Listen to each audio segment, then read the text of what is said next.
And guys, meron akong gustong i-share sa inyo about dito sa ating Pag-ibig Fund, about dito sa bagong program ni Pag-ibig Fund na Safe Loan. So marami kasi nagtatanong guys, dun sa ating tutorial na paano mag-apply ng Safe Loan. Kung may balak kayong mag-apply ng Safe Loan dito sa Pag-ibig Fund, so pwede nyo panoorin para magkaroon kayo ng idea kung sino-sino ba yung mga qualified na pwede mag-apply dito sa Safe Loan ng Pag-ibig Fund at kung paano tayo mas madaling ma-approve. So ito siya guys.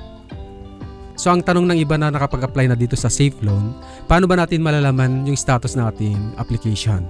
So dito kasi guys sa Apply for and Manage Loans, actually guys meron naman dito View Loans Status. So i-click natin yan.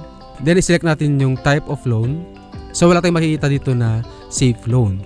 So kung i-try naman natin itong MPL, so ilagay natin yung ating Pag-ibig number saka yung last name. Then submit. So ang nakikita niya pa rin guys yung dati nating loan or yung old application natin dito sa short-term loan or MPL. So yung bago natin application, hindi pa niya nakikita. Kung halimbawa wala kayo pang loan, so ang nakalagay dyan, no record or no existing loan. Dahil siguro itong Safe Loan sa Pag-ibig Fund ay temporary lang siya kasi June 16 to September 8 lang siya, kaya hindi na nilagyan dito sa loan status verification.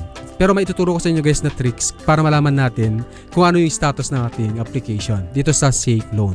Pero bago tayo magpatuloy guys, kung di pa kayo nakasubscribe sa ating channel, please click mo naman yung subscribe button. Then i-turn on mo na rin guys yung notification bell para lagi kayong updated kung may mga bago tayong tutorial na upload dito sa ating channel. Maraming salamat guys. So i-back lang natin. And guys, imbes na view loan status yung gamitin natin, so gamitin natin guys yung apply for a short-term loan. So i-click natin to. So next.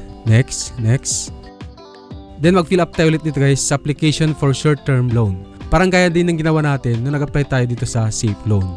So ilagay natin yung Pag-ibig MID number natin, last name, first name, middle name, birth date, saka validate. And guys, then i-click natin yung validate. Your member details have been validated. You may now proceed with your loan application. So click natin OK.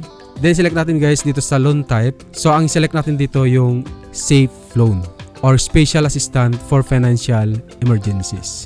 So fill upan natin ulit to guys, yung gaya ng ginawa natin nung nag-apply tayo. So ang mangyayari dito guys, para nag-apply tayo ulit.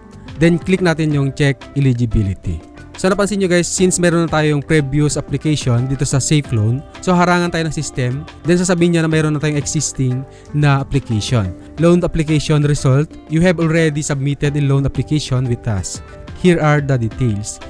So loan reference number, ito yung reference number natin. Application status submitted. Ibig sabihin successful yung pag-submit natin ng application. Then status date, June 18, 2026. So in-apply natin kasi ito noong June 18, 2026.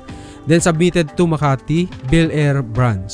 Kindly expect a text message from us once your loan application has been approved. So dito natin malalaman guys yung status ng ating application. Kung halimbawa approve na yung ating application, so makikita natin dito sa application status approved. So ganun lang guys natin malalaman yung status ng ating Safe Loan dito sa Pag-ibig Fund. Pwede rin kayong mag-verify o tumawag sa kanilang customer service kung mas prepared kayo dun sa pagtawag. And guys, I hope na nakatulong yung ating tutorial at sana nasundan ninyo. Kung may mga katanungan ka guys, pwede nyo comment sa ating comment section below para masagot natin. Maraming salamat guys. See you next time. Bye-bye. God bless.